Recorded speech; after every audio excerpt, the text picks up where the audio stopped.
മാളറ സ്കൂളിൻ്റെ പിന്നിലായി താമസിക്കുന്ന 5 വീട്ടുകാർക്കും നീതി ലഭിക്കണം എന്ന് തന്നെയാണ് ഞങ്ങളെ ഭരണസമിതിയുടെ ആവശ്യം. അതിനു വേണ്ടി കാര്യമായ ചർച്ചകൾ നടന്നുകൊണ്ടിരിക്കുന്നുണ്ട്.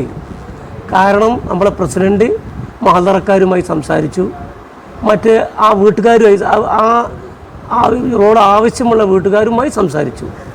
എനിക്കിതിൽ പ്രത്യേകമായി പറയാനുള്ളത്, ഈ 5 പേര് മാത്രമല്ല, കുറ്റിപ്പാല പൈപ്പ് ലൈൻ റോഡിൻ്റെ വർക്ക് ഇപ്പോൾ നടന്നുകൊണ്ടിരിക്കുകയാണ്.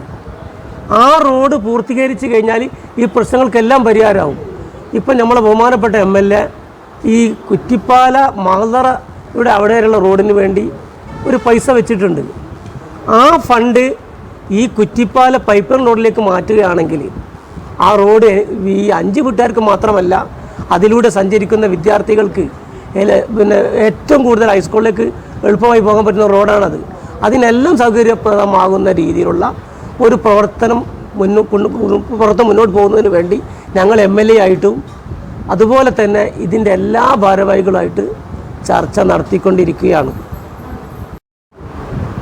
ഇക്കാര്യത്തിൽ എത്രയും പെട്ടെന്ന് തന്നെ പഞ്ചായത്ത് ഭരണസമിതി ഒരു തീരുമാനമെടുക്കുമെന്ന് ഉറപ്പ് ഞങ്ങൾ നിങ്ങൾക്ക് തരികയാണ്.